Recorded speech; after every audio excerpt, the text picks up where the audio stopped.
बहनों, आज एक बहुत महत्वपूर्ण विषय किशोर वय की जो कन्याएँ हैं, उनके जीवन में क्या समस्याएँ आती हैं और क्या उनका निराकरण किस तरह से हो, ये हम जानने की कोशिश करेंगे।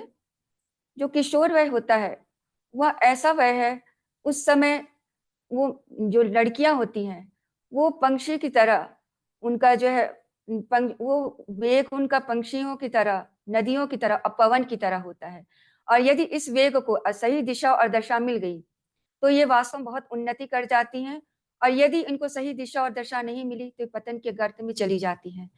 तो ऐसे जब इनके वेग को अगर सही दिशा ना मिले, तो किस तरह की समस्याएँ खड़ी होती हैं, हम इसको आइए देखेंगे और समझेंगे कि क्या समस्याएँ हैं, जिससे हमारी जो कन्याएँ जिनको कि बहुत उन्नति के मार्ग में आगे चलकर बढ़ना है, भविष्य बनाना है, फिर भी क्या कारण से कौन-सा स्पीड ब्रेकर है जो उनको रोक देता है और समस्याग्रस्त कर देता है।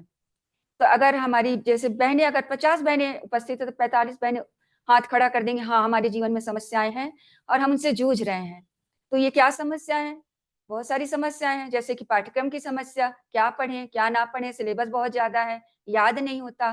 फिर हम करियर किस चीज़ का के लिए क्या विषय चुनें?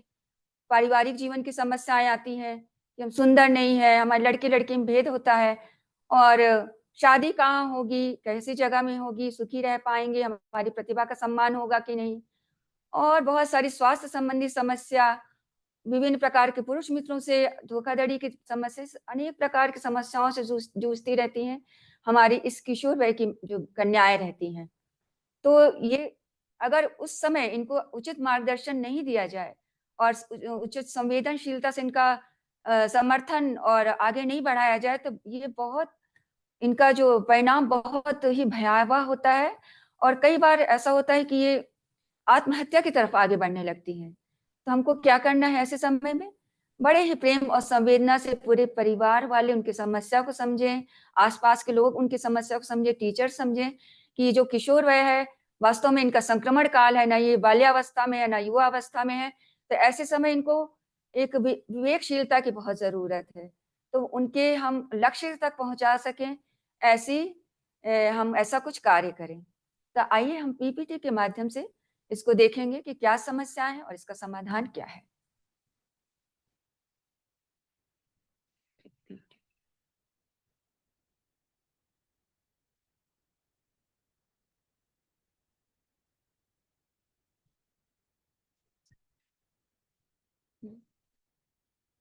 शेयर स्क्रीन दीजिए, ऑन कर दीजिए।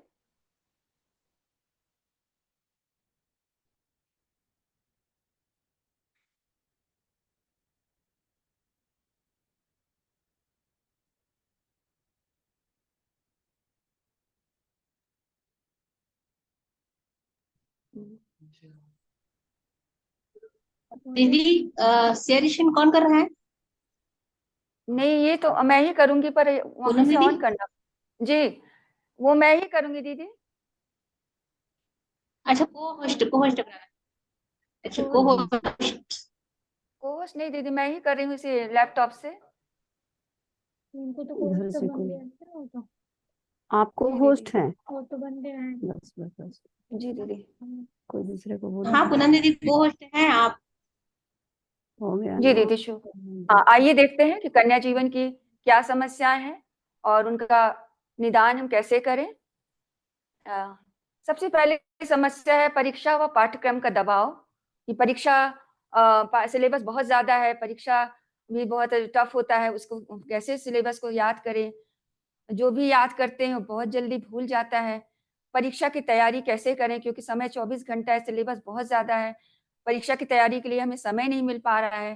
तो इसके लिए हम क्या-क्या उपाय करें? तो आइए हम देखते हैं इसका निवारण क्या है। सबसे पहले यह है कि हम समय का प्रबंधन करें। तो समय का प्रबंधन जैसे बच्चों आप जानते हैं कि समय प्रबंधन का एक सबसे बड़ा उदाहरण सूर्य है, जो हम नियमितता और निरंतरता का हमें गुण देता है। आप देखिए निरंतर और नियमित रूप से उ उदित होता है, अस्त होता है। तो इसी प्रकार अगर हम भी अपने समय का मैनेजमेंट अच्छे ढंग से कर लें कि क्या कहते हैं हमें कब कौन-सा विषय पढ़ना है, समय सारणी बना लें और क्योंकि समय को कहा गया है धन है। यदि समय धन है तो हमको इसका इन्वेस्टमेंट कहाँ करना है? अपनी विद्या में। अपनी पढ़ाई में। तभी इसका इन्वेस्ट यदि हम विद्या में करेंगे तो हमें इंटरेस्ट के साथ इसका लाभ मिलेगा और हम इसमें आगे के लिए कार्य कर सकेंगे। और यदि हम ऐसा नहीं करें तो हमारा ये समय का धन वेस्ट हो जाएगा। तो समय धन का इन्वेस्टमेंट अच्छे ढंग से करें। कहाँ पर करें? पढ़ाई में करें। और उसके बाद हम क्या करें? वर्ष भर की समय सारणी बना लें कि हमें वर्ष में कैसे हमको नियमित रूप से उठना है, कब हमें पढ़ाई करनी है और किस समय हमको आराम करना है। तो पूरी समय सारणी यदि हम बना लेंगे और नियमित रूप से उस समय सारणी का पालन करेंगे तो निश्चित है कि हम अपने पूरे विषय पाठ्यक्रम को पढ़ सकेंगे। और क्या करें? विषयों को कई चरणों में पुनरावृत्ति करें। मतलब यदि जो विषय आप पढ़ के आए हैं स्कूल से उसका रिवीजन उसी दिन करें और उस दिन करें, उसके बाद आप उसको 1 हफ्ते बाद रिवीजन करें, उसके बाद 1 महीना 3 महीने के बाद रिवीजन करें। तो इससे क्या होगा? एक दिमाग की जो पुनरावृत्ति करने की क्षमता है वो जाके वहाँ पर स्टोर हो जाता है और हमारी जो याद की हुई चीजें भूलती नहीं है। और जो भी पढ़ें एकाग्रता के साथ पढ़ें, मन लगा के पढ़ें। जैसे कि जितनी एकाग्रता से हम मोबाइल देखते हैं, टीवी देखते हैं और हम टीवी देखते समय, मोबाइल देखते समय नहीं लगता है कि कोई भी डिस्टर्ब ना करे मुझे। यदि कोई काम भी बोलता है तो आप चिड़चिड़े हो जाते कि नहीं अभी मैं मोबाइल देख रहा हूँ या टीवी देख रहा हूँ। तो इतनी एकाग्रता यदि हम पढ़ाई में लाएं तो निश्चित ही हम जो है बहुत ही आगे बढ़ेंगे। तो एकाग्रता का विशेष ध्यान दें। और बच्चों, कई बार बच्चे जो है झिझक के मारे शिक्षकों से अपनी समस्या को नहीं बता पाते हैं। यदि विषय संबंधी कोई समस्या आ रही है तो यदि उन शिक्षक तो नहीं जान रहे कि आपको क्या समस्या आ रही है, वो 1 बार पूछते हैं, 2 बार पूछते हैं। यदि आप उसको नहीं बता पाते तो बेचारे सोचते हैं कि हाँ इसका हल हो चुका है। तो इसमें झिझक मत करिए, तुरंत आप अपनी समस्या को हल करवाइए, शिक्षक से बोलिए कि वो उसका निवारण करे और नहीं तो बाद में इसका नुकसान आपको ही वहन करना पड़ेगा। इसके लिए आप अलर्ट रहें। और संपूर्ण पाठ्यक्रम की जटिलता, जैसे कोई पाठ्यक्रम जटिल है, कोई पाठ्यक्रम अधिक है, तो उसका विभाजन कर लें। जटिल पाठ्यक्रम को अधिक ज़्यादा से ज़्यादा समय दें, जो अधिक है उसे भी अधिक समय दें। तो इसके लिए क्या करें? यदि आप सुबह के टाइम जो जटिल का पाठ्यक्रम उसको पढ़ते हैं, ब्रह्म मुहूर्त में पढ़ते हैं, तो बच्चों बहुत अच्छा ध्यान होता है क्योंकि उस समय सबकॉन्शियस माइंड जो है हमारा वो जो है वो सक्रिय रहता है। तो उस समय जो भी ध्यान करते हैं वो कभी भूलता नहीं है। इसलिए पहले के लोग बोलते थे कि बच्चों ब्रह्म मुहूर्त में उठो, सुबह 4 बजे उठो, पढ़ाई करो और उस समय का जो याद किया हुआ समय चीज़ है जब हम एग्ज़ाम में देने जाते तो कभी हमेशा के लिए वो याद हो जाता है। तो इस तरह से हम जटिलता और अधिकता को ध्यान रखते हुए पाठ्यक्रम को बनाएँ और सही समय पर उसकी पढ़ाई करें। और एक बात और ध्यान में रखें हमेशा कि जैसे कल पेपर हो, अगर इस तरह से आप रोज़ की तैयारी करेंगे, तो आप ये समझिए कि हमेशा आप परीक्षा के लिए अलर्ट रहेंगे।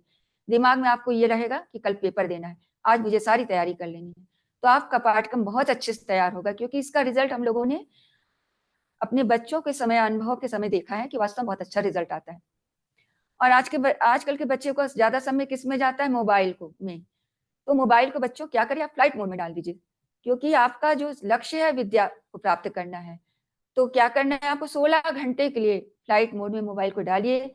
बहुत ज़रूरी है, कोई चीज़ ज्ञान का कोई बात आपको हासिल करना है, तभी वो मोबाइल को चालू करिए। अन्यथा अगर आपको ये लगता है कि मोबाइल को फ्लाइट मोड में डालूँगा शायद मैं पीछे रह जाऊँगा, तो ये बहुत गलत सोच है। क्योंकि जो बच्चे मोबाइल लगातार चलाते हैं, वो परीक्षा के अंक बहुत कम लाते हैं और बाद में बड़े डिप्रेशन में चले जाते हैं। तो इस मोबाइल का सदुपयोग करिए, गलत उपयोग बिल्कुल मत करिए और अपने पढ़ाई पर ज़्यादा ध्यान दीजिए। अब एक और समस्या आती है बच्चों आपके जीवन में जब आप 12th कर लेते हैं, बड़ी समस्या ये होती है बच्चों को किस फ़ील्ड में जाएँ, कहाँ की कैसी तैयारी क्या करें, क्या सब्जेक्ट लें, उन्हें समझ में नहीं आता। और सरकारी नौकरियों की तो बात आप करने लायक ही नहीं है क्योंकि मारा-मारी है, एक वैकेंसी निकलती है, 1000 फॉर्म भरे जाते हैं और उसमें से कोई एक ही निकल पाता है।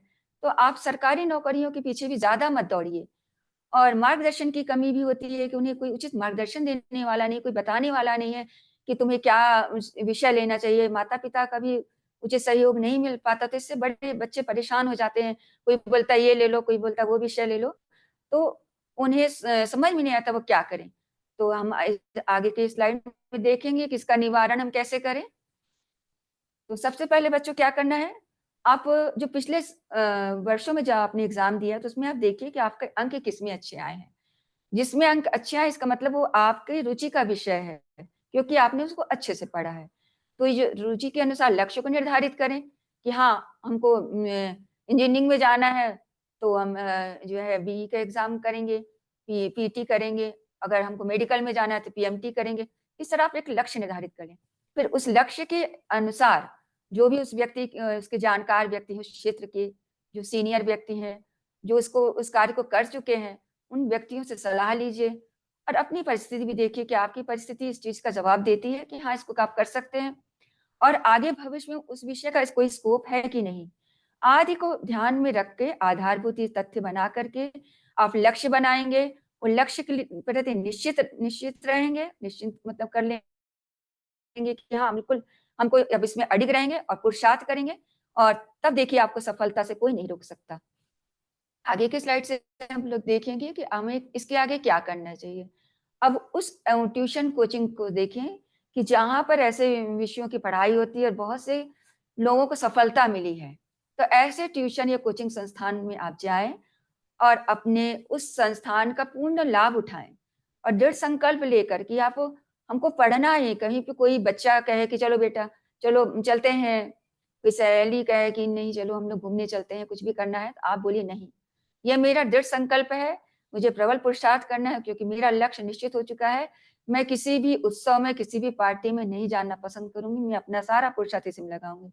और किसी की देखा-देखी में भी हम कोई निर्णय ना लें, उसने मेडिकल किया तो मैं भी कर लेती हूँ, उसने जो है एग्रीकल्चर लिया तो मैं भी कर लूँ, ऐसा बिल्कुल मत करिए। जो भी निर्णय लीजिए अपनी क्षमता के अनुसार, अपनी योग्यता के अनुसार लीजिए और आगे बढ़िए।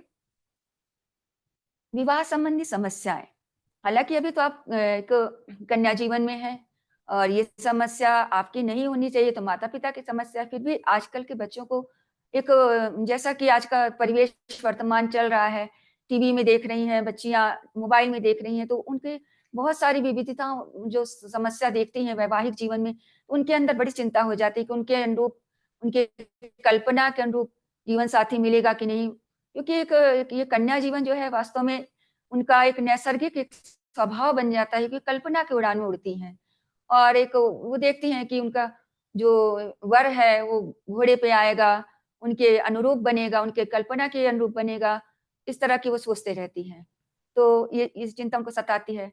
फिर कभी-कभी लगता है कि हमारा कहीं विवाह ना होने पाए क्योंकि दहेज नहीं है मेरे घर में, पैसे की कमी है, तो उनको ये चिंता सताने लगती है कि कहीं अविवाहित ना रहना पड़े, कोई ऐसी ऐसी विवशता हो जाए कि जहाँ पर उन्हें उनके लायक वर ना मिले, ये सारी चिंता उनको सताने लगती है। दहेज प्रथा भी एक बहुत बड़ी समस्या है, एक अभिशाप है, परंतु अभी भी इसका समाज में इसका उन्मूलन नहीं हो सका है।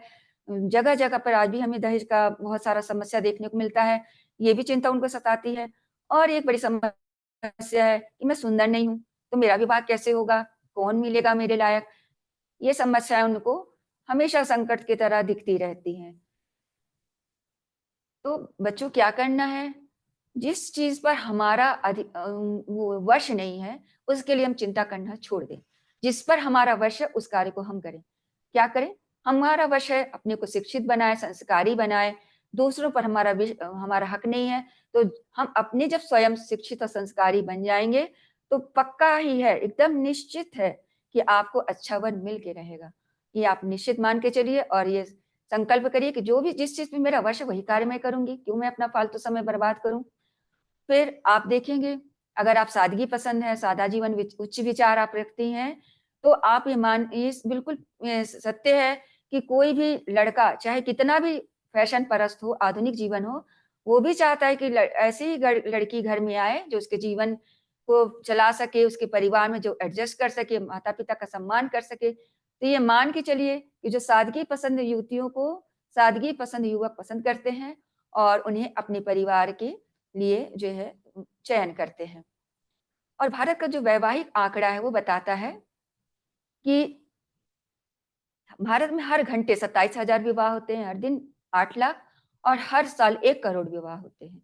तो जो ये शादी है वो एक सामाजिक एक क्या कहते हैं नियम है हमारे परिवार का, हमारी भारतीय संस्कृति का और इसका जो हमारी एक समाजशास्त्री हैं मैथिली राय, उन्होंने बताया कि जो हमारे समाज में विवाह की जो परंपरा है, वो इसलिए बनाई गई कि जो पति-पत्नी मिलकर के जब रहते हैं, पूरे श्रद्धा, समर्पण, त्याग की भावना के साथ जब परिवार का निर्वहन करते हुए और एक उत्तराधिकारी को जन्म देते हैं, तो एक अच्छा परिवार का गठन होता है और परिवार आगे बढ़ता है।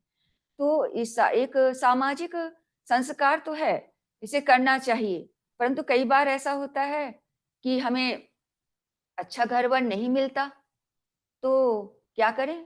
तो भी विवाह करें। अच्छा दहेज नहीं मिलता, तो दहेज लोभियों से विवाह करें? बिल्कुल नहीं। हमें दहेज लोभियों के, भिखमंगों के घर बिल्कुल नहीं जाना है। आप उस विवशता को छोड़ दिए विवाह करना एक संस्कार तो हो सकता है, परंतु विवशता बिल्कुल नहीं है। और बच्चों, अगर आप सोचते हैं कि जो वर चयन का आधार शरीर का सौंदर्य होना चाहिए और बहुत धनवान होना चाहिए, तो ये आपकी बहुत गलत सोच है। वास्तव में आप वर चयन का जो आधार है, वो संस्कार होना चाहिए और शिक्षा होनी चाहिए।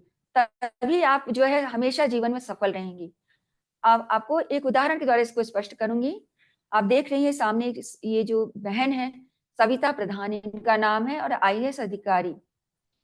ये जो है एक आदिवासी महिला के घर में इन्होंने जन्म लिया और बाल्यकाल की अवस्था में बड़ी विकट स्थिति थी। मतलब ये गोबर के कंडे बुनती थी, महुआ बुनती थी, इस तरह से अपना जीवन यापन करती थी। और केवल इनके माता-पिता ने इसलिए पढ़ाई कराया कि आदिवासी अगर पढ़ने जाएगी तो 150 रुपए उनको मिलेगा। तो इस लालच से उनको पढ़ाया, परंतु बच्ची का मन पढ़ाई में लग गया और 11th उसने जब पास किया तो तभी एक ग्वालियर के रहने आस-पास गाँव की रहने वाली लड़की थी। तो ग्वालियर से एक परिवार आया और उसने कहा कि बड़ा परिवार मतलब वो लड़का भी सुंदर था, धनवान था, तो उन्होंने ऑफ़र किया कि इस लड़की की शादी मेरे लड़के से कर दी जाए। लड़की ने कहा कि नहीं, मेरी भी पढ़ाई की उम्र है, विवाह का वो मतलब भी नहीं जानती थी, मात्र 16 साल की से भी कम उम्र था उसका। तो माता-पिता ने कहा कि इससे अच्छा वर नहीं मिलेगा और उन्होंने पूछा कि आप विवाह क्यों करना चाह रहे हैं? तो उन्होंने कहा कि मेरी बेटी की मृत्यु हो गई है, मैं चाहती हूँ कि ऐसी लड़की मेरी घर की बहू बनेगी, तो मैं अपने सारे स्वप्नों को पूरा करूँगी। परंतु क्या हुआ? लड़की का विवाह तो कर दिया गया, लड़की गई, तो इतने ज़्यादा यातनाएँ उसको देना शुरू किया गया कि उसे समझ में नहीं आता था इतनी छोटी लड़की को कि विवाह का मतलब क्या दिन-रात मार खाना होता है पति से या दिन-रात प्रताड़ना देना होता है। उसे पहले दिन से ही बताया गया कि तुमको ना डाइनिंग टेबल में बैठना है, ना तुमको सोफ़ा में बैठना है, ज़मीन में बैठना है और भोजन सबके खाने के बाद खाना है, बचे तो खाओ और नहीं बचे तुमको भूखे रहना है। इतनी प्रताड़ना सहते हुए लड़की समझ नहीं पा रही थी मैं क्या करूँ? और इसी बीच में 20 साल की उम्र तक में उसके 2 बच्चे हो गए। अब वो सोची कि इतना मार खाने से अच्छा है मैं क्यों ना मृत्यु को गले लगा लूँ। और उसने फांसी का फंदा लगाने के लिए पंखे में जब साड़ी लटकाई तो सामने की खिड़की खुली हुई थी। खिड़की खुली होने से कारण जो है उसकी सास ने देख लिया कि बहू जो है फांसी लगाने वाली है, परंतु सास ने कोई रिएक्ट नहीं किया। वो बच्चे दोनों रो रहे हैं। तो लड़की को मन में आया कि मेरी सास को कोई फ़र्क नहीं पड़ रहा है, मेरे बच्चे इतना रो रहे हैं, ये भी बार नहीं चिल्ला रही है कि मैं मरने जा रही हूँ, इसको कोई फ़र्क नहीं पड़ रहा, तो मैं क्यों अपने प्राण दूँ इन परिवार के कारण? मैं क्यों ना अपने बच्चों को सँभालूँ? और ऐसा कहकर वो बच्चों को लेकर निकल गई और अपनी एक सहेली के पास जाकर उसने आश्रय लिया। छोटी-छोटी पार्लर के काम सिलाई मशीन चला कर के अपने बच्चों को पालन-पोषण शुरू किया और आगे चल के उसने बीए की परीक्षा की तैयारी की, किसी किसी से किताब माँगा, कुछ लोगों ने सहायता भी की इस कार्य के लिए उसको। और बीए की परीक्षा जब उसने पास किया, तो उसके कॉलेज से फ़ोन आया कि बेटा तुम अपना रिज़ल्ट ले जाओ। तो उसने कहा नहीं सर, मेरे पास ₹14 बस की फ़ीस टिकट के लिए नहीं है, मैं कैसे आऊँ? तो सर ने कहा बेटा तुम्हें इसलिए बुला रहा हूँ क्योंकि तुमने बीए में टॉप किया है। अब उसकी खुशी का ठिकाना नहीं रहा, उसने उसके आगे बढ़कर एमए भी किया और फिर भी उसने सोचा कि बच्चों का पालन-पोषण कैसे करूँ? एक बार उसने रोज़गार कार्यालय से रोज़गार समाचार पत्र मँगाया, उसने देखा कि रोज़गार सिविल सर्विसेज़ निकला हुआ है जिसमें 12,000 की तनख्वाह है। बस उसका ध्यान 12,000 की तनख्वाह में गया, सिविल सर्विसेज़ क्या होती है ये सब नहीं जानती थी वो। अब उसने उसका ध्यान ये था कि 12,000 मिलेगा तो मेरे बच्चों का पालन-पोषण बहुत अच्छे से हो जाएगा और आगे चल कर के उसने पूरी पुस्तकें मँगाई, अध्ययन किया और आईएएस टॉपर बनी। सोचिए इतनी और उनकी माता बार-बार बोलती थी, पंडित जी को बुलाती थी कि देखिए पंडित जी इसके हाथ में रेखा है कि नहीं? पंडित जी बोलते थे नहीं इसके हाथ में कोई रेखा नहीं है। तब ये क्या बोलती थी, पंडित जी मेरे हाथ में रेखा नहीं है तो नहीं है, कोई बात नहीं, मैं अपनी मेहनत से वो रेखा बना के दिखाऊंगी। तो और वास्तव में उन्होंने ऐसा कर दिखाया। ये हमारे के लिए बहुत गौरव की बात है। और बच्चों अब आप देखिए कि क्या धन काम आया, क्या उसका सुंदरता काम आई, नहीं काम आई। तो आप इससे बिल्कुल दूर रहिए। अब आगे के स्लाइड से हम देखेंगे कि हम हमारा प्रारब्ध भी, जैसे पुराना प्रारब्ध, हमारा जो कर्म का सिद्धांत बताता है कि पुराने प्रारब्ध, पुराने संस्कार के अनुरूप हमें जीवन साथी मिलता है। ये प्राकृतिक विधान है। और हम स्वयं को योग्य बनाए, चरित्रवान बनाए, हम अपने अंदर एक जो है दैवी गुण लाए, करुणा, दया, ममता, चरित्रवान बने और बहादुर बने, ईमानदार बने। ये सारी प्रतिभाओं को अपने जो है संपन्न बनाए, परिष्कृत करें। ये सब कार्य जब हम करेंगे तो अवश्य बहुत सारे लोग आपको बिना पैसे के भी ले जाने को तैयार हो जाएंगे। और अगर ऐसा नहीं हो पाता, कोई अच्छा वर नहीं मिल पाता, तो क्या आप फिर भी आप शादी करेंगे? कोई आवश्यक नहीं है। क्योंकि सुयोग वर नहीं मिलता तो आप अपने एक उच्च लक्ष्य बना लीजिए कि मैं विवाह नहीं करूंगी तो क्या हुआ, मैं पूरा जीवन अपने समाज के लिए, अपने देश के लिए समर्पित कर दूंगी। और ऐसा बहुत सी महिलाओं ने किया, जैसे कि लता मंगेशकर ने अपना पूरा जीवन संगीत को दिया। और आप सामने देख रही हैं दीना दीदी हैं, अपने शांति कुंज हरिद्वार में रहती हैं, जाति परिवार से जुड़ी हुई हैं। ये पूरा जीवन इन्होंने अब लोगों के नारी सशक्तिकरण के लिए, बच्चों के विकास के लिए, महिलाओं के विकास के लिए और अपने उद्बोधन से ये लोगों को एकदम मोटिवेट करती हैं। और हमें जो है बताती हैं कि आप ठीक है, अविवाहित रह के भी अपना उच्च लक्ष्य बना करके कार्य कर सकते हैं। तो इस तरह से आपने देखा कि आपका उच्च लक्ष्य बनाने में आपके कोई भी चीज बाधा नहीं बन सकती। आप अब बच्चों को क्या होता है कि एक सौंदर्य संबंधी भी समस्याएं बहुत घेर लेती है। मेरा रंग सुंदर नहीं है, गोरा नहीं है, मैं अन्य लोगों की तरह गोरी चिट्टी नहीं हूँ, क्या करूँ, कहाँ मेरा क्या क्या होगा, ऐसे तरह की उसके उनके अंदर हीन भावना आने लगती है। और कई बार जो है कोई ऐसी बात हो जाती है कि शारीरिक रूप से विकलांग भी हो जाती हैं, जन्म से हो जाती हैं, या कोई ऐसी अनहोनी घटना घट जाती है, दुर्घटना हो जाती है, शारीरिक रूप से विकलांग हो जाती है, तो भी उनके अंदर ये भावना आ जाती है और वो हीन समझने लगती है। तो इसका निराकरण हम कैसे करें? तो आइए तो देखते हैं कि कैसे कर सकते हैं। तो बच्चों ये आप मान के चलिए कि आप संसार की सबसे महत्वपूर्ण व्यक्ति हैं। कोई भी रंग, कोई चेहरा आपका चाहे दुबली है, पतली है, मोटी है, लंबी है या काली है, इससे कोई मतलब नहीं है। हर व्यक्ति को भगवान ने यूनिक बनाया है। उसका चेहरा कोई मायने नहीं रखता। सफलता का मापदंड उसका व्यक्तित्व होता है, उसकी प्रतिभा होती है। और आकर्षक चेहरा लेकर के कोई व्यक्ति सफल हुआ हो, ऐसा कोई ज़रूरी नहीं है। तो हमेशा आप इस मापदंड बना के मत चलिए। आपका व्यक्तित्व आपकी सफलता का ही मापदंड है, आपकी प्रतिभा मापदंड हो सकती है।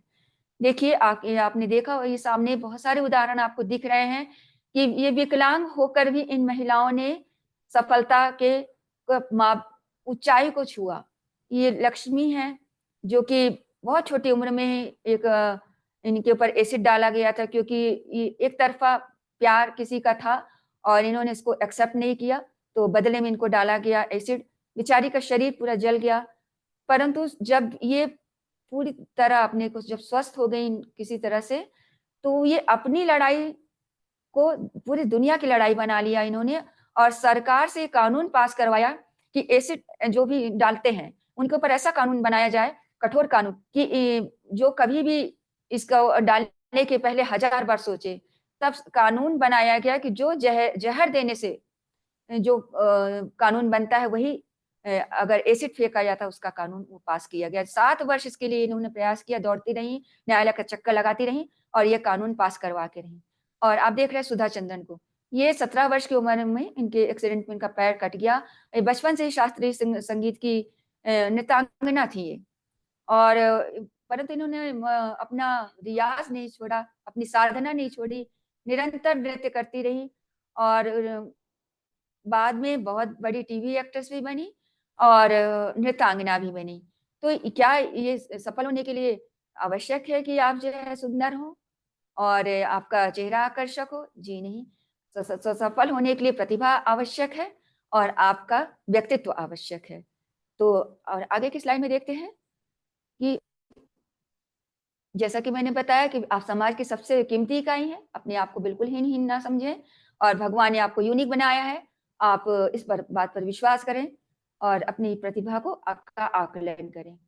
जैसे कि आपने देखा जो वैग न्यूटन, कभी-कभी बच्चों को ये लगता है कि मैं बुद्धि चातुर्य में कम हूँ, मेरी आर्थिक स्थिति कमज़ोर है, तो मैं क्या करूँ? तो आप इन सब को पीछे दरकिनार कर सकते हैं हमारे इन महापुरुषों को देख कर के। वैज्ञानिक जो न्यूटन थे, पढ़ाई में शुरू से बहुत कमज़ोर थे, परंतु एक बस उनके दिमाग में बात आई कि ये जो एप्पल गिरा ऊपर से नीचे, क्या ये नीचे से ऊपर नहीं जा सकता था? तो इन्होंने गुरुत्वाकर्षण के सिद्धांत का प्रतिपादन कर दिया। आइंस्टीन, ये भी बहुत ज़्यादा बुद्धि कुशल नहीं थे, परंतु इन्होंने पदार्थ सापेक्ष का जो है साइंस बनाया, विज्ञान बनाया। एपीजे अब्दुल कलाम, जिसको मिसाइल मैन के नाम से हम जानते हैं और हम सभी जानते हैं कि आर्थिक दृष्टि से बहुत कमज़ोर स्थिति थी। वे अपने सूत्रों को याद करने के लिए उनके पास कॉपी नहीं होती थी, वो दीवारों पे लिख-लिख के याद करते थे। परंतु उन्हें कोई कदम रोक नहीं पाया, कोई आर्थिक स्थिति रोक नहीं पाई। लाल बहादुर शास्त्री को उनके कद-काठी के लिए कई बार प्रेस कॉन्फ्रेंस में बड़ा मज़ाक उड़ाया जाता था उनका। परंतु क्या वो इससे पीछे हो गए? नहीं। उनकी ईमानदारी, उनकी बहादुरी और उनका जो निर्णय क्षमता था, आज भी उसके लोग कायल हैं और उनका सम्मान करते हैं। ये गोल्डन गर्ल हिमा दास हैं, बड़े गरीब परिवार से थी, इनके पास दौड़ने के लिए जूते भी नहीं होते थे। इनके पिताजी ने बड़ी कठोर कमाई से ₹1200 का एक बार जूता दिया, तो उससे दौड़ना शुरू की और 5 गोल्डन जीत करके गोल्डन गर्ल कहलाई। तो आपके मार्ग में ये सब बाधक नहीं है, आपकी प्रतिभा ही आपको आगे बढ़ाती है। ये हमको सिद्ध करता है ये सारी बातें। तो ये सब बातों तो से आप अवगत हो चुके हैं। अब आपके आज शैक्षणिक जो जीवन में कन्याओं को बड़ी भारी समस्या है कि वो जब शैक्षणिक जीवन से ही पुरुष मित्र बनाना शुरू कर देती हैं।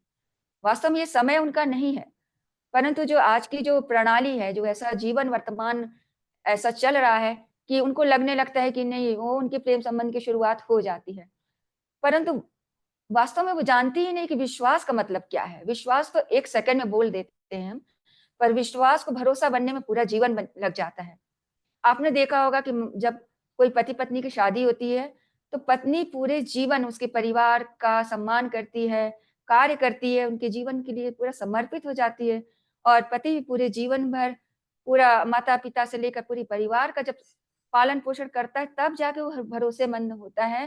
तो आप ये कैसे सोचते हैं कि जो पुरुष मित्र आपका मिला, वो एक नज़र में आपको पसंद आ गया और आपका पूरा जीवन वो निभा देगा? ये बहुत गलत सोच है और इस संबंध में हमारी बेटियाँ पड़ जाती हैं। और ये वास्तव में क्या होता है, जो पुरुष मित्र होते हैं, वो मौज-मज़ा, मनोरंजन के लिए आपका उपयोग करते हैं। वो हमेशा अपने आप को सेफ ज़ोन में रखते हैं और आपसे धोखा करते हैं। आप उनकी बातों में मत आइए, उनके एक्शन को देखिए, कि बातें तो बड़ी मीठी-मीठी करते हैं, परंतु उनका एक्शन क्या होता है, वो अपने आप को हमेशा बचा के चलते हैं। तो ये इस धोखा में मत रहिए, विश्वासघात से बचिए और अपने जीवन को नर्क में डालने से बचाइए और सचेत हो जाइए समय से पहले कि कहीं ऐसा तो नहीं कि हमारा ये यूज़ कर रहा है और सोचिए कि ये विश्वास करना सरल है, पर भरोसा करना बहुत कठिन है। भरोसा बहुत संपूर्ण जीवन लगा देना पड़ता है, तब कोई एक व्यक्ति भरोसे लायक बनता है। तो आइए अब इसको निराकरण के लिए देखिए कि क्या करना चाहिए। अब आप ईश्वर को धन्यवाद करें कि आपको ऐसी बातें बताई गई कि आप इस तरह के गलत चक्कर में आगे नहीं पड़ेंगी। समय से पहले आपको ऐसे पुरुष लोगों की पहचान हो गई, जो कि शैक्षणिक समय से ही आपका फ़ायदा उठाना चाहते हैं। क्योंकि जब आपका जीवन में शैक्षणिक समय में जब ये आ जाते हैं, तो विवाह के बाद भी आपको ब्लैकमेल कर सकते हैं। तो आप धन्यवाद करिए कि आप इससे बच गई और उसकी पहचान आपको हो गई। जीवन को समग्रता से देखिए, यदि कोई घटना घट भी जाती है बच्चों, तो उस घटना को लेकर के आप पूर्ण जीवन समाप्त मत करिए, आत्महत्या की ओर मत बढ़िए। ये जीवन पूरा समग्रता से देखिए, एक जीवन कोई एक घटना से समाप्त नहीं होता। ये बात का पुष्टिकरण हमारी ये पद्मश्री श्री सुनीता कृष्णन देती हैं। इनके साथ बहुत बड़ी दुर्घटना हुई। आज ये प्रज्वला फाउंडेशन की फाउंडर हैं, ये एनजीओ चलाती है और ये 12 वर्ष की उम्र में इन्होंने क्या स्लम के लिए काम करना शुरू किया, लड़कियों को पढ़ाती थी, सोचती थी कि इनका कुछ उद्धार हो जाए। तो कुछ लड़कों को इनका ये चीज़ पसंद नहीं आया। तो 15 साल की उम्र तक होते-होते इनके साथ गैंग रेप किया गया। अब गैंग रेप तो हुआ ही बेचारी के साथ और उसके साथ जो समाज के लोग थे इन्हीं के ऊपर आक्रोश दिखाने लगे, इसको ही नीचा दिखाने लगे।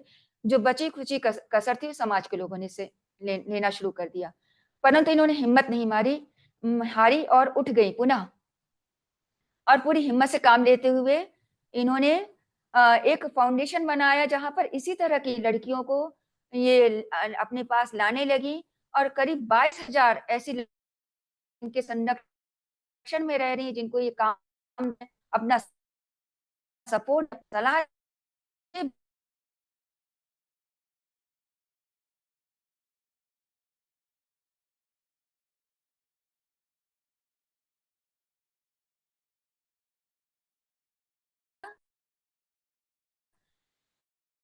बिल्कुल नहीं, इनको 18 बार इनके ऊपर आक्रमण किए गए। इनके कान में इतना को बिल्कुल मृत्यु के घाट उतार दिया गया, पद्मश्री मिला। तो देखिए इतनी घट सामने, तो बहुत सारी जो कोई भी जीवन को समग्रता से देखिए और आगे बढ़िए। समर्पित होइए बॉयफ्रेंड के प्रति नहीं, क्योंकि बॉयफ्रेंड अपने लक्ष्य के प्रति समर्पित होंगे। जिसको ज्यादा समय देंगे वही आपको समय देगा, जिसके प्रति आप समर्पित होंगे वही आपको सफलता देगा। तो आप अपने लक्ष्य के प्रति पूर्ण समर्पित भाव से कार्य करें। प्रेम, मित्रता और विवाह, ये इसके प्रति आपका लक्ष्य जो है, आपका नजरिया स्पष्ट होना चाहिए। प्रेम बहुत बड़ी चीज है, ये निस्वार्थ होता है, इसमें लेने की बात नहीं होती, केवल देने की बात होती है। और विवाह जिससे कर रही हैं, यदि वो कहता है वो प्रेम आपसे कर रहा है, तो ये आप उससे पूछिए कि ये प्रेम क्या विवाह तक जाएगा? क्योंकि प्रेम और विवाह अलग-अलग नहीं हो सकते, क्योंकि यदि आपने अलग-अलग किया, तो विवाह करने के बाद ही आपके लिए ब्लैकमेलिंग का एक हिस्सा बन जाएगा। आगे चल कर के आप विवाह दूसरे से करेंगे और वो लड़का आपको ये बहुत सारी तरीके से ब्लैकमेल कर सकता है। तो आप किसी धोखे में मत रहें, अपने आप को धोखा ना दें, अपना नज़रिया स्पष्ट रखें। आगे की स्लाइड में देखें कि बच्चों जब अगर इस तरह के आप कार्य कर लेते हैं, तो सोचिए आपके माता-पिता को कितना दुःख होता है। समाज में उनका सिर और नाक दोनों ही नीची हो जाती है। तो क्या आप उस माँ-बाप को धोखा देंगे, विश्वासघात करेंगे? बिल्कुल नहीं करेंगे। आप उनके अनुभव का फ़ायदा उठाइए, क्योंकि उनको खुद ही चिंता है कि आपकी शादी, विवाह वो कहाँ करेंगे, और अपने अनुभव से लाभ उठाएँगे और संस्कारी परिवार में करेंगे। तो आप उनकी नाक नीचे मत होने दीजिए, अपनी उनकी भूमिका पर चिंतन मनन करिए, उन्हें अपने समाज में उचित स्थान देने दीजिए, उनके मान के, उनके सम्मान, उनके गौरव को रक्षा करिए। लड़का-लड़की में भेद ये एक पारिवारिक समस्या है, और ये जो लड़का-लड़की में भेद किया जाता है, लड़की को ज़्यादा नहीं दिया जाता। कई बार उनको निर्धनता भी इसकी समस्या होती है। वो स्वावलंबन के कोई कार्य करना चाहती हैं या शिक्षा में आगे बढ़ना चाहती, तो भी समस्याएँ उत्पन्न होती हैं। अपनी आवश्यकता, शौक के कार्यों में भी समझौता करना पड़ता है कि लड़कियाँ हैं, तो ये सारी बातें उनकी समस्याएँ आती हैं उनके जीवन में।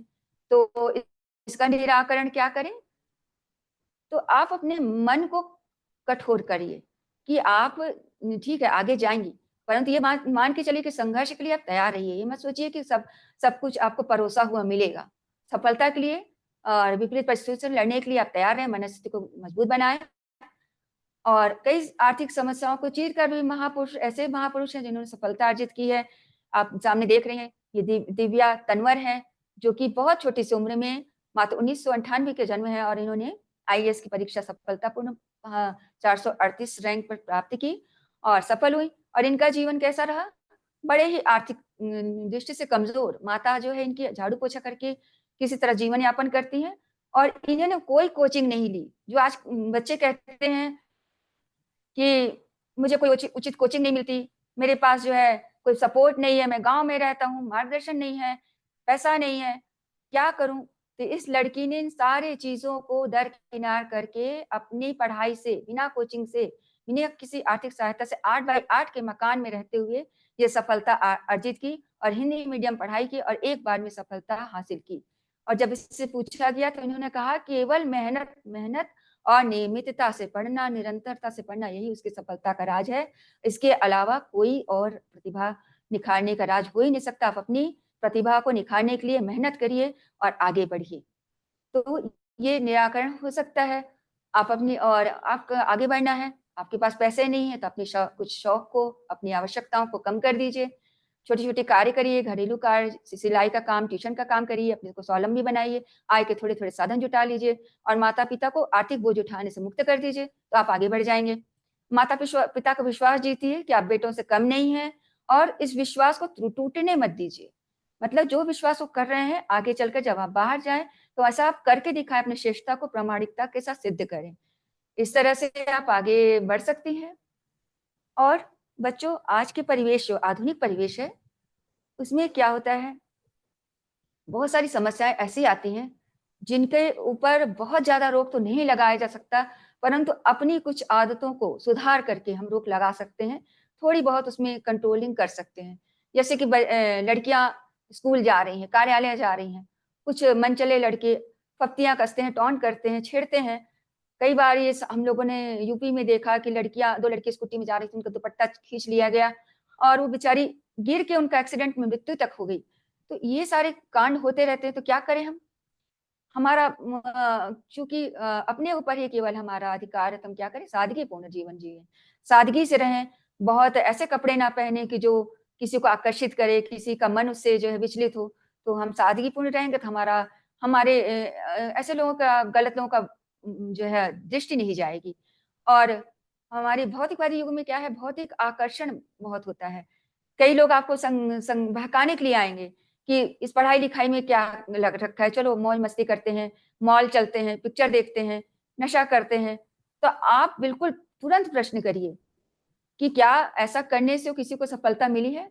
आप ऐसा एक उदाहरण देके बताइए कि ऐसे गलत संगति से, ऐसे भौतिक आकर्षण करने से किसी को ऐसा कोई रिज़ल्ट आया है? आप बताइए। तो वो एक भी उदाहरण आपको नहीं दे सकेंगे, क्योंकि ऐसा संभव ही नहीं है। तो इन भौतिकवादी युग में भौतिक आकर्षण से दूर रहें। कोई लड़का यदि कोई आपको बहुत अच्छे-अच्छे गिफ्ट दे रहा है और इस तरह के प्रलोभन में फँसाना चाहता है, तो बिल्कुल मत फँसिए। ये समझिए कि मिट्टी की बर्फी में चांदी का वर्क लगा है। अगर मुँह में गया, तो क्या होगा? मुँह पूरा गंदा हो जाएगा, कड़वा हो जाएगा। तो ये ऊपरी आकर्षण है, इससे आप दूर रहिए, इसके बहकावे में बिल्कुल मत आइए, गलत संगति मत करिए। व्यक्तिगत स्तर पर भी कुछ उपाय किए जा सकते हैं, जैसे कि अनावश्यक किसी से परिचय मत बढ़ाइए, हँसी-ठिठोली मत करिए। किसी ने आपको स्माइल दी, बदले में आप स्माइल बिल्कुल मत दीजिए, क्योंकि आज का जो युग है, वो अंदर से नियत लोगों की आप नहीं जान सकते। बहुमुखी जो स्वभाव है, किसी से हँसना, किसी से बोलचाल बातचीत करना, ये कहीं आपको अनजाने में गलत चीज़ में फँसा देता है। यहाँ तक कि आपके घर में बहुत दिनों से काम करने वाला पेपर वाला, दूध देने वाला या और भी कोई है, आप सोचते हैं कि अरे! बहुत दिनों से हमारे जन्म के समय से ये रह रहा है, आप उस पे भी विश्वास मत करिए, क्योंकि आज का समाज बहुत ज़्यादा विकृत हो चुका है, उनकी सोच विकृत हो चुकी है, उनका चरित्र, चिंतन, व्यवहार सब गिर चुका है। तो आप इन सब चीज़ों से दूर रहिए और अपने बहिर्मुखी स्वभाव मत बनाइए। यदि कुछ ऐसा होता है तो अपने माता-पिता को हमेशा इन सब चीज़ों से अवगत कराइए। ध्यानाकर्षण का केंद्र मत बनिए, सिंपल साधारण रहिए, सादा जीवन बनाएँ, अपने जीवन को बना लीजिए और यथासंभव तब आप बच सकेंगे, क्योंकि सड़क पर पे तो आप दौड़ लगा करके किसी बच्चे से लड़ नहीं सकते हैं, तो आप अपने आप को सुरक्षित रखिए। तो इस निराकरण के द्वारा आप अपने को बचा सकते हैं। और सुनसान रास्ते को जब आप कभी जा रहे हैं विद्यालय, महाविद्यालय में, तो सुनसान रास्ते से बचिए। जो भीड़-भाड़ रास्ते में जो है इस तरह के कांड नहीं होते हैं, क्योंकि लोग बहुत होते हैं, किसी की हिम्मत नहीं होती कि ऐसे में कोई कांड कर सके। यथासंभव आप ये कार्य कर सकते हैं और अंधेरे जगह में से मत जाएँ, यथासंभव हो जहाँ पर अच्छी प्रकाश की व्यवस्था हो, ऐसे रोड को आप चुनिए और वहाँ से आप आना-जाना करिए। मर्यादाहीन वेशभूषा मत करिए, क्योंकि आपका ड्रेसिंग सेंस बहुत अच्छा होना चाहिए। जैसे कि विद्यालय जाते हैं तो एक अच्छी वेशभूषा होती है, हमारी ड्रेस होती है। तो जैसे एक पुलिस होता है, उसकी भी एक ड्रेस होती है। पुलिस की ड्रेस देखकर ही लोग जो है कैसे हो जाते हैं, बिल्कुल अटेंशन में कि नहीं, ये हम यहाँ गलत नहीं कर सकते। जो हमारी मर्यादा ये युक्त जब वेशभूषा होती है, यदि हम साड़ी पहनते हैं, कोई गलत इस तरह से दिखावा वाला कार्य नहीं करते हैं, तो हम जो है बहुत सारी आफ़तों से बच जाते हैं। तो रहन-सहन हमारी ज़िंदगी में कैसा हो? साधारण हो। तो हमारी जो है ड्रेसिंग सेंस बहुत सुधार करें, उसमें इम्प्रूव करें। तो और क्या करें कि अपने सीक्रेट्स को कभी भी मत बताएं। ये मत सोचिए फेसबुक में या किसी चीज में आप अपने सीक्रेट्स को मत बताएं, क्योंकि ये सीक्रेट आपके जीवन में बहुत आफत लेके आ सकता है। क्योंकि आप पढ़ाई कर रहे हैं, पता चला कि आपके पूरे परिवार में कोई चीज़ ऐसे पूरी लोड होकर चली गई है और मोबाइल में वो जो है सर्कुलेट हो रही है और आपका सिर जो है शर्म से झुक गया और आप मुँह दिखाने नहीं लायक नहीं बचे, तो कई बार आत्महत्या भी कर लेते हैं। तो इन सब चीज़ों से अलर्ट रहिए और सीक्रेट्स को बिल्कुल भी किसी को मत बताइए। और आगे की स्लाइड से देखते हैं कि हम आगे और क्या कर सकते हैं। गर्ल्स हेल्पलाइन, आप इसको हमेशा अपने साथ लिख के रखें, अपने मोबाइल में इसको जो है सेव करके रखें। 181 1091 इसे याद रखें। और फेसबुक में विशेष सावधानी रखें, क्योंकि कई बार हमें पता भी नहीं चलता, कोई बटन ऐसा दब जाता है और हम जो है वो चीज़ ऐप जो है चालू हो जाता है। तो हम ज़्यादा से ज़्यादा इसको यूज़ ना करें। फेसबुक में हम तो जानते भी नहीं कि वो व्यक्ति कौन है और अपनी सारी बातें उससे शेयर कर देते हैं, क्योंकि हम भावुक होते हैं। लड़कियाँ बहुत भावुक होती हैं। तो इसमें आप अजनबियों से मित्रता से बचें, कि आपका जीवन वास्तव में क्या है, पढ़ाई के लिए बना है, इन सब कार्यों के लिए नहीं बना है। तो आप एक अलर्ट रहें हमेशा इन सब चीज़ों से और मित्रता बनाते समय सावधानियों को बरतें। और ये मान के चलिए कि कोई फैशन है, मात्र से उसका सम्मान बढ़ जाएगा, उसे पद-प्रतिष्ठा मिल जाएगी, यह असंभव बात है, ऐसा नहीं हो सकता। आप अपने थिंकिंग को, अपने बिहेवियर को मैच्योर करिए। मतलब आप सोचिए कि क्या कोई व्यक्ति, बहुत सारे फैशन के क्षेत्र में लोग आए हैं, क्या वो महापुरुष बन पाए? उनकी जीवन गाथा गाई जाती है? नहीं गाई जाती बच्चों। जीवन गाथा उन्हीं की गाई जाती है जिन्होंने अपने मान, अपने प्रतिष्ठा से अपने माता-पिता का नाम गौरव किया, गौरवशाली बनाया, समाज में नाम स्थापित किया, विश्व में नाम स्थापित किया। केवल फैशन ही किसी का मापदंड नहीं हो सकता है। ये असंभव कार्य है। और आप अपने आप को सुरक्षा के लिए और क्या कर सकती हैं? फैशन में या सुंदर बनने में अपना समय मत दीजिए, पार्लर में जा कर के चेहरे को चमकाने मत दीजिए, बल्कि अपनी आत्म सुरक्षा के लिए अपने शरीर का बल बढ़ाइए, आत्मबल बढ़ाइए, जूडो कराटे सीखिए, कि अगर कोई ऐसी संभावना बनती है, कोई लड़का इस तरह छेड़छाड़ करता है, तो आप उसे बिल्कुल भरपूर जवाब दीजिए, उठा के पटकिए, आप उसको पूर्ण सुरक्षा के लिए कार्य करिए। हमारी कानपुर की एक दीदी जो श्रद्धा दीदी है, वो आत्म सुरक्षा के लिए बहुत कार्य कर रही हैं, अभी तक वो 4000 ऐसी लड़कियों को शिक्षित भी कर चुकी हैं और हमें भी ऐसी शिक्षा लेनी चाहिए। और कुछ समस्याएँ ऐसी हैं जो लड़कियों के स्वभाव से में ही रहती हैं और वो अपने स्वभाव के कारण बहुत सारी समस्याएँ अपने जीवन में ले आती हैं।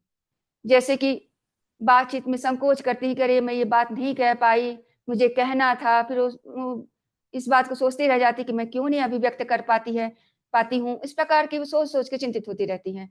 तो अभिव्यक्ति की एक क्षमता ना होने पर के कारण वो बहुत पीछे हो जाती हैं। फिर कई बार कई सहेलियाँ उनकी आगे बढ़ गईं पढ़ाई में, लिखाई में या किसी और चीज़ में, तो उनसे ईर्ष्या करने लगती हैं। तो हमारी जो माताजी थीं, भगवती देवी शर्मा, वो बोलती थी कि बेटा नारी जागरण उसी दिन हो जाएगा जिस दिन हमारी महिलाएँ, हमारी बेटियाँ ईर्ष्या छोड़ देंगी और लड़के अहंकार छोड़ देंगे। नारी का जागरण हो जाएगा। कई बार लड़कियाँ व्यक्त नहीं कर पाती हैं और व्यक्त नहीं कर पाने के कारण अनेक मुसीबतों में फँस जाती हैं। तो अपनी विचार भावनाओं को व्यक्त करना सीखिए। कई बार ऐसी चीज़ों को भी हाँ कर लेती है जिसको हाँ नहीं करना चाहिए, तो आप ना करना भी सीखिए। गलत चीज़ें हैं, बिल्कुल ना, नो। और अपने माता-पिता को अपनी भावनाओं, विचारों को व्यक्त करिए कि ये सारी बातें उनके मन में आती हैं, उसका सॉल्यूशन वो करेंगे क्योंकि वो अनुभवी लोग हैं। तो आप कुढ़ते मत रहिए। एक ही बात को बार-बार याद कर के दुखी दुखी होते हैं, उद्विग्न होते हैं कि हम मुझे उसने हर्ट किया। तो कैसे करना है आपको? कोई आपको बहुत हर्ट कर रहा है और आप सोचते बड़ा बड़ा ही तैशी था, मुझे बहुत मानने वाली वो लड़की थी, बड़ी प्यारी सहेली थी, फिर भी मुझे ये हर्ट की।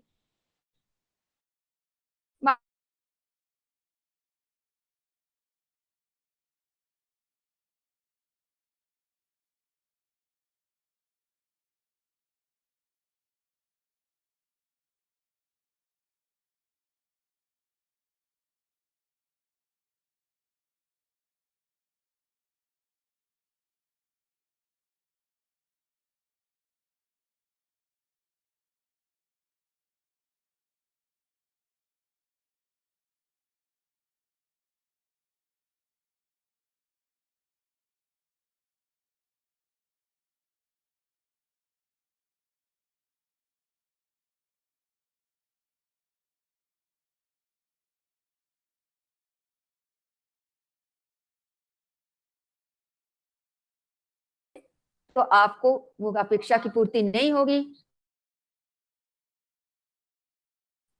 ईर्ष्या होगी, द्वेष होगा। तो अपेक्षा करने वालों को हमेशा उपेक्षा का शिकार होना पड़ता है। आप अपेक्षाएं ज्यादा मत करिए और अपने आप को जितना हो सके अपने आप में संतुष्ट रहना सीखिए और अपनी तुलना अपने आप से करिए। दूसरे से तुलना करेंगे तो आप हमेशा नीचे जाएंगे। तो अपने कि हम पहले से अच्छे हो पाए कि नहीं, इस बात को देखिए। स्वयं की बातों को, अपनी बातों को हमेशा सही बताना, किसी को ओपिनियन को नहीं लेना। हम जो बता रहे वही सही है, वही पूर्ण है, ऐसा समझना भी अहंकार है। ऐसा नहीं करना चाहिए। हम दूसरों की सलाह भी मानना चाहिए और अच्छी सलाह को ग्रहण भी करना चाहिए। कोई अच्छी सलाह कई बार इतनी अच्छी हो जाती है कि हमारे जीवन को बड़े उत्कर्ष तक पहुंचाती है, चाहे वो हमारे व्यापार में हो, हमारे बिजनेस, हमारे करियर में हो, हमारी शिक्षा में हो। तो आप हमेशा अच्छी सलाह को लीजिए, उसे ग्रहण करिए। अति भावुकता में अक्सर ये बहनें बेटियां कर डालती हैं, ये अति भावुकता में बह करके वो गलत निर्णय लेती हैं, गलत मित्र चुन लेती हैं, गलत कार्य कर बैठती हैं। तो अति भावुकता में बहना छोड़ दीजिए, कठोर बनिए। कठोरता आपके जीवन में लाना ही पड़ेगा, तभी आप सही निर्णय ले पाएंगे। भावुकता में बह करके गलत निर्णय लेकर पछताने से अच्छा है कि आप सही निर्णय लें। जब तक क्रोध भी आता है, क्योंकि हार्मोनल चेंजेस भी आते हैं इस उम्र में, तो क्रोधी भी होती हैं, बात बात में क्रोध करती हैं, बात बात में चिड़चिड़ी हो जाती हैं। ये उनका स्वभावजन्य समस्या होती है। इसके कारण क्या है, वो समुदाय में, परिवार में उन्हें कोई पसंद नहीं करता, क्योंकि क्रोधी का कोई कहते हैं मित्र नहीं होता। तो आप अपने क्रोध को छोड़िए, चिड़चिड़ापन को छोड़िए, सबके मित्र बनिए, परंतु एक सीमा बनाकर, मर्यादा में रहकर। अहंकारी होना छोड़िए। ये कहना कि मैं ही हूं, यह अहंकारी है, होने का प्रतीक है, और मैं भी हूं, यह निरहंकार का प्रतीक है। तो हमेशा ये सोचना कि मैं जो कहती हूँ वही सही है, अन्य जो बोलते हैं वो गलत है। यह अहंकार को हमें छोड़ना चाहिए और विनम्र बनना चाहिए। सकारात्मक विचार रखें। सकारात्मकता विचार हमारे जीवन में होना चाहिए। तो इसके लिए क्या करें, हम सकारात्मक लोगों के साथ रहें और उनके विचारों से अपने जीवन को आगे बढ़ाएं। विश्वास करें, आप संसार के सबसे कीमती इकाई हैं। आप इस संसार की, उस ईश्वर की राजकुमारी हैं, जिसे आपको संसार में किसी एक विशेष उद्देश्य के लिए भेजा गया है। और हर कन्या, हर बेटियां अपने आप में यूनिक हैं। उन्हें किसी ना किसी मकसद को लेकर के इस दुनिया में भेजा गया है, क्योंकि उनका जो स्थान है वो सृष्टि के निर्माण का है। तो ये सोचिए कि उनका स्थान कितना ऊंचा है। सभी लोगों से ये कार्य केवल ब्रह्मा के बाद किसको मिला है, लड़कियों को मिला है। तो आप कितनी कीमती इकाई हैं इस संसार की, बहुत कीमती इकाई हैं। इस बात को विश्वास करें और अपने आप के अंदर अभय लाएं, मतलब निडर हो जाए कि नहीं, हम संसार की कीमती इकाई हैं और हम अपने आप पे भरोसा करते हैं, विश्वास करते हैं कि हम कुछ ना कुछ इस दुनिया में अच्छा करके दिखाएंगे। ये अलेक्जेंडर ने एक बार कहा था कि एक ही काम करो, परंतु ऐसा करो कि दुनिया आपका नाम ले और दुनिया उसको दोबारा कर ना सके। तो ऐसा विश्वास करके आप आगे बढ़ेंगे, सफलता मिलेगी। कर्म फल के सिद्धांत पर विश्वास करें कि जैसा कर्म आप करेंगी वैसा फल मिलके रहेगा। तो आप हमेशा अच्छे कर्म करिए। जैसा आपने गेहूं बोया है तो गेहूं की का फल मिले, जो है अनाज होगा। तो ये कर्म का फल का सिद्धांत कहता है कि हमें जैसा बोएंगे वैसा पाएंगे। अवसाद, ये एक ऐसी समस्या है आज की लाइफ की। पहले के जीवन में जब हम लोग पढ़ते थे तो बच्चों ये समस्या नहीं होती थी। हम लोग अवसाद, तनाव, इन सब बातों को जानते भी नहीं थे। ये आज की भागम भाग जीवन ने लोगों को ये समस्या दे दी है। तो क्यों होता है, कई बार ऐसा होता है कि शारीरिक कारण भी होता है, हार्मोनल चेंजेस भी होते हैं, उसका कारण भी होता है, रक्तचाप की दवाइयाँ लेने से हो जाता है, गर्भ निरोधक दवाइयाँ लेने से भी होता है, और न्यूरोट्रांसमिटिंग की कमी, मतलब जो मस्तिष्क को बातें जाने चाहिए वो बातें हमारी ओवर थिंकिंग के कारण जाना बंद हो जाती है। तो न्यूरॉन की जो फैक्ट्री में न्यूरॉन का बनना कम हो जाता है, और जो हैप्पी हार्मोन्स होते हैं, डोपामिन, सेरोटोनिन, ये बंद हो जाता है काम करना। तो इससे क्या होता है, जो हमारा दिमाग जो सोचने का जो काम करता है वो एक ही बात में अटक जाता है, और बार बार ओवर थिंकिंग करने के कारण हम स्ट्रेस में चले जाते हैं, अवसाद में चले जाते हैं, और कई बार आत्महत्या की तरफ भी अग्रसर हो जाते हैं। ऐसा हम लोगों ने कई बार टीवी न्यूज में भी देखा होगा, सुना होगा, और बड़ा ही कष्टमय ये जीवन हो जाता है। तो आइए हम देखें ऐसा क्या करें कि हम इसका निराकरण करें। और इससे कि दवाइयाँ भी ले सकते हैं, एलोपैथिक दवाइयाँ लें, परंतु इसका ये निराकरण नहीं सही है, क्योंकि जब हम एलोपैथिक दवाइयाँ लेते हैं तो हमें बहुत आलस आता है, निद्रा आती है, मुँह सूख जाता है, कब्ज होने लगता है, चक्कर आते हैं, बार-बार झुंझलाहट होता है, कुछ भी अच्छा नहीं लगता है और हमारा जीवन बड़ा बोझिल हो जाता है और कष्टमय हो जाता है। तो क्या करें? हमें सात्विक चिंतन करना शुरू कर दें। सात्विक चिंतन मतलब अच्छा सोचें। ये और अभी तक जो हम बातें क्या करते थे, सारी बातों को ये सोचते थे कि जो हमारा जो ये जीवन है, ये शारीरिक है। वास्तव में हम शारीरिक रूप से ही नहीं, हम आत्मिक रूप से आध्यात्मिक व्यक्ति हैं। हर व्यक्ति एक आध्यात्मिक होता है। आध्यात्मिक मतलब आत्मा उसके अंदर जीवित रहती है। शरीर में कोई कष्ट हुआ तो हमें दिखता है, परंतु कष्ट आत्मा को कभी नहीं होता। ये सात्विक चिंतन हम लेके चले तो हमको ये सोच सकते हैं कि चलो कोई बात नहीं, शरीर में ना कष्ट दिया, आत्मा तो हमारी जस की तस है। तो ये चिंतन हम जब जागृत कर लेते हैं और इसको निर्णय का आधार बना लेते हैं, तो हम हमको क्या करता है, जीने की प्रेरणा देना शुरू कर देता है। और कई बार कोई नकारात्मक विचार आया, बार-बार वो विचार आता है, तो आप उन नकारात्मक विचारों की लिस्ट बना लें, उसे नोट करें, बार-बार लिखें, बार-बार फाड़ें। उसको हृदय में स्थान बिल्कुल मत दीजिए, क्योंकि जैसे कि क्या होता है कि जो अवसाद होता है 2 तरह का होता है। जैसे कि हमको भूख लगी और दिमाग ने एक सूचना पहुँचाई कि भूख लगी है, भोजन करना है। आपने भोजन किया, विचार शांत हो गए कि भूख मिट गई, विचार शांत हुआ। परंतु कुछ विचार ऐसे होते हैं जो हम मन से बना लेते हैं। वो हमारा मनोभाव हो जाता है। हमारी मानसिक शांति को भंग कर देता है और जब हम मनोभाव बना लेते हैं, तो उसका निराकरण नहीं हो पाता है, क्योंकि हम ऐसा सोच के बैठते हैं कि ये ये इसका जो है हम निराकरण कर लेंगे, परंतु वो स्थिति होती नहीं है वैसी, वास्तविकता में वो स्थिति नहीं होती है, हम मन में ऐसा सोचे रहते हैं। तो इसके कारण क्या होता है, हम ओवरथिंकिंग में चले जाते हैं। तो दिन-रात सोते भी नहीं हैं, सोचते हमारी मन जो है शांत नहीं होता, विचारों को जो है जब शांति नहीं मिलती है, तो हम गहन अवसाद में चले जाते हैं। तो क्या करें? ऐसे समय में हम ऐसे व्यक्तियों को गुरु और इष्ट को अपना अपना मित्र बनाएँ, किसी अपने कोई कोई तपोवन में चले जाएँ, योगग्राम में चले जाएँ और वहाँ पर उसकी सेवा लें और अपने मनोभाव से अच्छे मनोभावों में उसको बदलें, क्योंकि हमारे जो मनोभाव ही हमारा विचार बनाता है। जैसे कि अच्छे अच्छे अगर मन मन में भावनाएँ हैं, तो अच्छे विचार आते हैं, बुरी भावनाएँ हैं, तो बुरे विचार हैं, तो हमारा ही प्रतिबिंब होता है। तो हम क्या करें? नकारात्मक विचारों को बिल्कुल मन से, साहस से जुटा लें कि नहीं, बिल्कुल हमें इसको निकाल के फेंक देना है। हमें अवसादग्रस्त कभी नहीं होना है, क्योंकि हमारी संवेदना को नीचे ले जाएगा, हमारी प्रतिभा को मिटा देगा। तो हम क्या करें इसके लिए? हम अपने कुछ शौक जो हम पहले नहीं कर पाए थे, हमें समय नहीं, तो हम कर सकते हैं, गार्डनिंग करें, पेंटिंग करें, अपनी कुछ अच्छी पुस्तकें लिखें, काव्य की रचना करें, या यदि हम पाक कला में कुशल हैं, तो पाक कला की पुस्तकें लिखें। ऐसी बहुत सारी प्रतिभाओं को हम समावेश कर सकते हैं, स्वाध्याय कर सकते हैं। स्वाध्याय के द्वारा हमारा दिमाग जो है परिष्कृत होता है, हमारी सोचने-समझने की शक्ति बढ़ती है, हमारा ज्ञान बढ़ता है। तो ये सारे कार्य हम कर सकते हैं और मन ना घुटे, परेशानियों को व्यक्त करें, अपने घर के परिवार के लोगों को बताएँ कि आपके मन में क्या चल रहा है, और किसी ऐसे व्यक्ति का संबंध लें जो आपको वास्तव में सहानुभूति दे सके, आपका मज़ाक ना उड़ाए, आपकी सहानुभूति से आपका साथ दें, आपको कोई रास्ता दिखाएँ।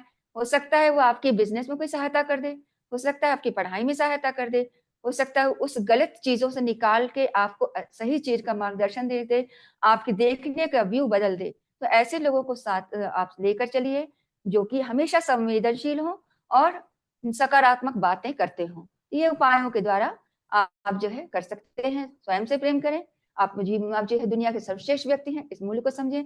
ईश्वर से प्रेम करें, क्योंकि ईश्वर वो व्यक्ति हैं, ईश्वर वह ऊर्जा है, वह जो है इष्ट हमारे जीवन में होते हैं, जिनसे मित्रता करेंगे तो पूरे दुनिया के सारे मित्र धोखा दे सकते हैं, परंतु ईश्वर का प्रेम कभी भी धोखा नहीं दे सकता। उनकी भक्ति करिए, उनके समर्पण रखिए और ये मान के चलिए कि आपको अब बिल्कुल भी धोखा नहीं मिलने वाला है, क्योंकि आपने अपने संबंध को श्रेष्ठ चिंतन से जोड़ लिया है, श्रेष्ठ ज्ञान से जोड़ लिया है, ब्रह्मांड से जोड़ लिया है। तो ये आधारभूत चिकित्सा है। सत्संग करें और इस तरह से आप सत्संग, ध्यान, भक्ति करें, दुर्बलों की सेवा करें। कहते हैं ना कि तुम बेसहारा हो तो दूसरों का सहारा बनो, तो क्या होगा, खुद ही आपको सहारा मिलता चला जाएगा। ऐसे आध्यात्मिक भावनाओं को विकसित करिए और ये आपके जीवन को श्रेष्ठ बनाएगी, आगे बढ़ाएगी। तो ये सारे आधारभूत जो चिकित्सा है वो अपने जीवन में शामिल करिए। ये तो बहनों हो गई, बेटियों, ये समस्याएं उनके जीवन के जो उनके मन में आती थी, मानसिक समस्याएं थी, बौद्धिक समस्याएं थी, उनसे आप परिचित हुए। कुछ समस्याएं ऐसी होती हैं जो उनके स्वास्थ्य को लेकर की होती हैं। जैसे कि जब वो कन्या जीवन से नारी जीवन की ओर अग्रसर होती हैं, तो उनको क्या होता है समस्या, उनके ये पीरियड शुरू हो जाते हैं। तो माताओं का ये जो है धर्म होता है कि वो बताएं कि अब आप नारी जीवन की ओर पदार्पण कर रही हैं। उनको जो है उस समय उनके बहुत सारी तकलीफें होती हैं, गर्भाशय में सूजन, कोरियक तकलीफ, मासिक धर्म की अनियमितता, और उस समय उनके कमर में दर्द होता है, पेड़ों में दर्द होता है। तो इस सारी तकलीफों से वो जूझते रहते हैं। तो इस समय क्या करें समाधान के रूप में, एलोपैथिक दवा बहुत सारी बहनें ले लेती हैं। बिल्कुल दवा ना लें, क्योंकि इन सारी समस्याओं का जो है निदान केवल आयुर्वेदिक और होम्योपैथिक में है, क्योंकि इसका साइड इफेक्ट नहीं होता है। और कई बार क्या होता है, कोई धार्मिक अनुष्ठान आता है, हमारी बहनें क्या करती हैं कि डेट को आगे पीछे बढ़ाने के लिए दवाइयाँ ले लेती हैं। ये बिल्कुल ऐसा बिल्कुल मत करें, इसके लिए दवा ना लें, क्योंकि ये जो है आगे चल कर के कैंसर भी ले सकता है, कैंसर का रूप ले सकता है, यूट्रस भी निकालना पड़ता है। इन सब चीज़ों से आप सतर्क रहें, ऐसा कार्य ना करें। उस समय वांछित सफाई रखें, खान-पान का संयम बरतें, और आगे हम देखेंगे कि और क्या कर सकते हैं। आप उन्हें समझाएँ, बच्चों को बताएँ, क्योंकि वो इस चीज़ को अभी जीवन में नहीं जान सकी हैं। तो आप बताइए, कोई छुआ-छूत का रोग नहीं है, ये एक प्राकृतिक व्यवस्था है, और इससे बल्कि और सारी बहुत सारी तकलीफ़ें भी दूर हो जाती हैं। तो आप उनको इससे जो है अवगत कराएँ, और इस अवधि में क्या करें, वो 3 दिन बड़े कष्ट का होता है, तो उन्हें बताएँ कि अति श्रम मत करें, हल्का-फुल्का काम करें, और ज़्यादा तकलीफ़ हो तो किसी विशेषज्ञ की सलाह लें, और जिससे उनके कष्ट का निवारण हो सके। इस समय और खान-पान पर विशेष ध्यान दें। क्या होता है कि इस समय बच्चियों को पता नहीं रहता, खट्टी चीज़ें बहुत खाती हैं। तो जब पीरियड के समय खट्टी चीज़ें जो लड़कियाँ खाती हैं, तो बहुत दूरगामी परिणाम ये होता है कि उस कैंसर की बीमारी होती है। तो इस समय बिल्कुल खट्टी चीज़ें ना खाएँ, विशेष ध्यान दें। और सफाई के लिए, स्वच्छता के लिए साफ-सुथरे कॉटन के कपड़े यूज़ करें, सैनिटरी नैपकिन यूज़ करें। स्वच्छता का विशेष ध्यान दें, क्योंकि संक्रमण होने का भी डर होता है। और इस समय इस तरह के उत्तेजक दृश्य, अश्लील साहित्य आदि को ना पढ़ें, क्योंकि ये जो आपके पीरियड्स के समय में बहुत नुकसान पहुँचाता है, कि आपकी जो उस समय उस समय की तकलीफ को और बढ़ा देता है। इस समय जो मासिक धर्म में जब लड़कियाँ होती हैं, पीरियड्स होते हैं, तो वो पूजा-पाठ अनुष्ठान ना करें, क्योंकि एक जो स्थिति होती है, वो संक्रमण की होती है, थोड़ी-सी अशुद्धता भी रहती है। उस समय मानसिक जप कर सकते हैं, पर पूजा-पाठ या अनुष्ठान की चीज़ों को ना छुएँ, क्योंकि वो बहुत शुद्ध चीज़ होती है। तो इस सब चीज़ों का आप ध्यान दें।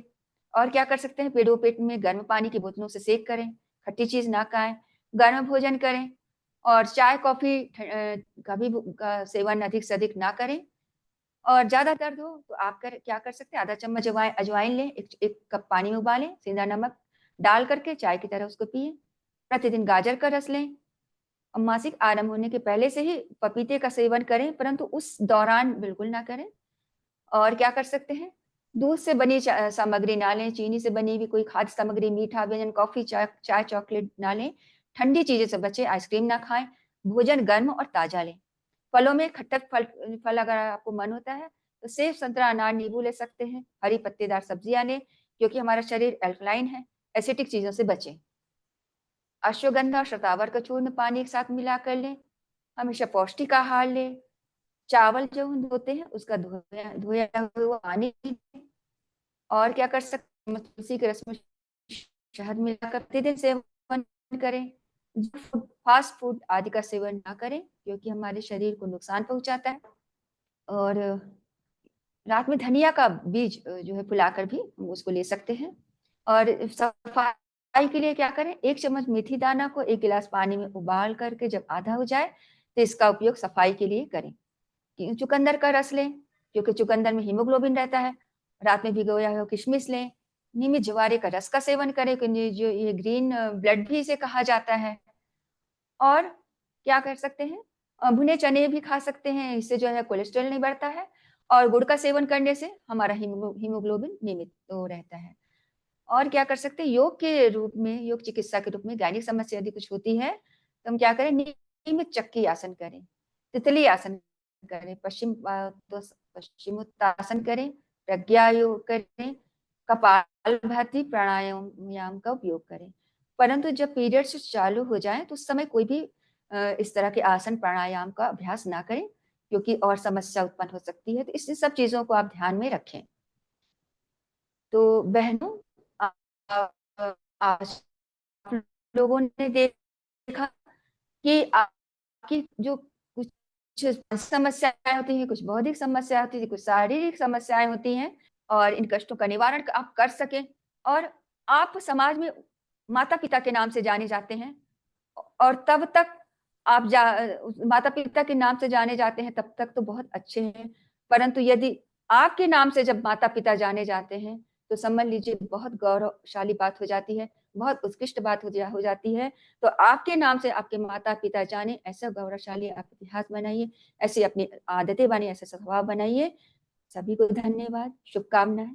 ओम शांति।